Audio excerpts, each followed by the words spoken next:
안녕하십니까. 자작거리 작가주 연기자, 오늘 여덟 번째 퀸투스 로스키우스 갈루스입니다. 기원전 1세기경 연극 가면의 모습이고요. 기원전 62년에 세상을 떠난 퀸투스 로스키우스 갈루스는 헬레니즘 시대 로마 공화정 말기 뛰어난 연기자입니다. 로마 공화정 시대 연기자들은 거기에가 매니저에 속박되어 있던 노예의 신분이었는데 로스키우스는 탁월한 연기를 바탕으로 조금씩 벌어들인 돈의 힘을 빌어 자유민으로 방면된 경우입니다. 테렌티우스처럼 로스키우스도 주인에게서 로스키우스란 이름을 물려받았을 겁니다. 리비우스 안드로니쿠스의 경우에도 그랬죠.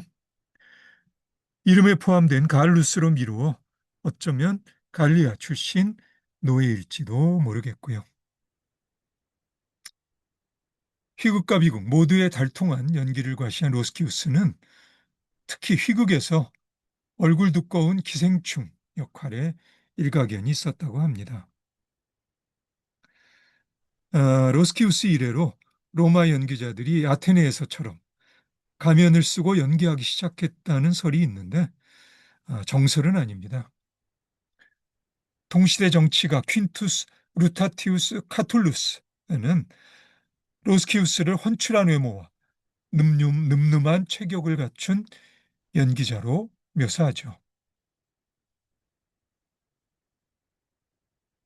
뿐만 아니라 로스키우스는 고대 아테네의 섬세한 연기로부터 점점 멀어져 조악해져만 가는 로마 공화정 말기 연기에 새 바람을 불러일으키는 그런 연기자로서의 역할을 담당하기도 합니다. 로스키우스는 철학자 키케로나 권력자 술라의 절대적인 지지를 받고 있었습니다. 그리고 연기자 로스키우스는 생전에 엄청난 부를 축적하기도 하고요. 그의 절정기의 한 회 공연 출연료가 1000데나리온이었다 하는데 지금 미국 달러로 환산하면 2만 불 정도라 하니까 그 사실 여부를 떠나서 연기자로서 상당한 흥행적 가치를 갖고 있었음은 분명해 보입니다.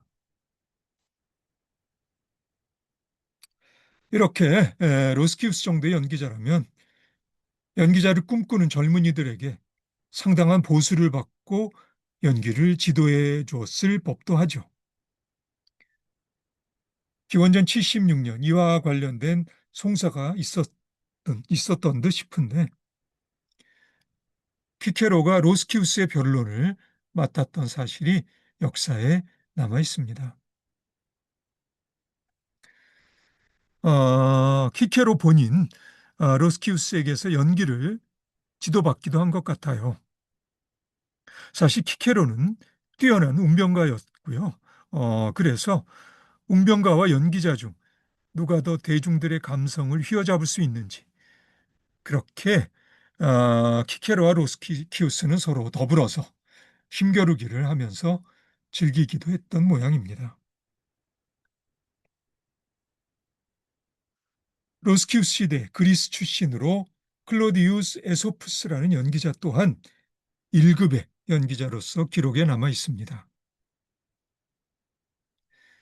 키케로는 로스키우스만큼이나 에소푸스의 연기를 높이 평가했고요. 뿐만 아니라 거의 로스키우스만큼 보수를 받고 무대에 섰으니 연기자로서 주가가 상당했음에도 틀림이 없습니다. 그런데 에소푸스와 관련해서 그가 연기하던 도중 무대에서 감정이 격해져 그만 동료 연기자를 죽음으로까지 몰아갔다는 일화가 있습니다. 누군가는 에우리피데스의 오레스테스 공연 중에 지나치게 흥분한 나머지 어쩌다 눈에 띈 무대 감독을 칼로 찔렀다고도 하고요. 펠롭스 가문의 막장 드라마에서 티에스테스에게 복수를 맹세하는 아트레우스 역을 연기하는 중에 마치 무대를 지나가듯 노예가 그 격한 감정의 희생양이 되었다고도 하는데 사정이 어쨌든 이와 같은 일은 연기자 일상에서 자주 발생하는 대수롭지 않은 사고는 아니죠. 무엇이었을까요? 무엇이 에소푸스를 이렇게나 분노하게 했을까요? 에소푸스는 특히 장중한 분위기의 비극에 집중한 연기자라 합니다. 항상 자신이 연기할 역에 대해 치밀하게 연구했고요. 언제든 기회가 되면 유명한 웅변가들의 변론을 듣고 그 수사학을 자신의 연기에 참조했다 합니다. 자신이 공연 중 써야 할 가면을 미리 객석에서 바라보면서 그 이미지에 적절한 대사와 몸짓을 준비했다고도 하고요. 키케로에 따르면 에소푸스의 박력에 넘친 연기는 상당 부분 그의 외모와도 관련이 있는 것 같은데 이로미로, 로스키우스나 에소푸스 시대의 중심 연기자들이 연기 중에 항상 가면을 쓴 것 같지는 않습니다. 이처럼 연기자로서 자질과 노력을 겸비한 에소푸스였지만 어쩌면 에소푸스는 하필이면 로스키우스와 같은 시대에 태어난 이인자의 서름을 절절하게 느끼고 있었는지도 모르겠어요. 장중하면서도 완벽한 연기에 대한 에소푸스의 집착은 이러한 상황에 대한 전형적인 이인자의 반응일 수도 있겠고요. 게다가 에소푸스의 아들은 낭비벽이 강하고 인격적으로 문제가 있는 듯 싶은 인물이어서 키케로가 그 송사에 말려 들어간 적도 있다 합니다. 아까 언급했던 기원전 76년 살인과도 결부되어 로스키우스가 연루된 송사를 우리가 미루어 짐작해서 에소푸스와도 결부시키면 뭔가 흥미로운 극적 상황을 만들어 볼 수도 있겠네요.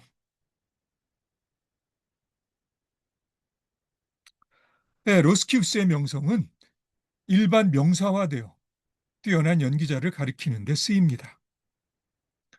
가령 18세기 소년 연기자 윌리엄 베티는 어린 로스키우스였으며 19세기 흑인 연기자 아이라 알드리지는 아프리카의 로스키우스였죠.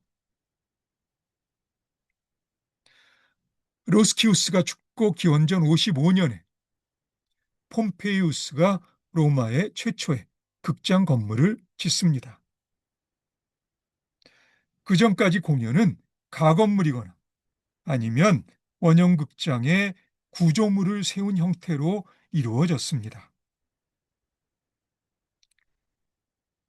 헬레니즘 로마 시대 연극이 점점 증가하는 축제 기간 중에 다른 영웅들과 경쟁하는 소일거리로서 기능했음은 의심의 여지가 없는데 로마 제정시대로 들어오면 축제는 1년 중 76일에 달하고요. 그중 59일이 연극과 관련되었다 합니다. 공연의 전반적인 경향은 비극보다는 희극이었고요. 희극도 풍자적이라기보다는 오락적이었습니다. 이런 시대의 끝물에 로스키우스는 연기에 자존심을 건 마지막 보루로서 저작거리의 작가주의 연기자라는 위상을 책임진 연기자였으리라 미루어 짐작해 봅니다. 예, 로스키우스에 대해서 남겨진 자료가 워낙 적어서요. 이렇게 나로서는 어떤 상황을 미루어 짐작해 볼 수밖에는 없었습니다. 예, 그럼 오늘은 여기까지 할까요? 네, 오늘 수고 많으셨고요. 그럼 우리 다음에 다시 봅시다.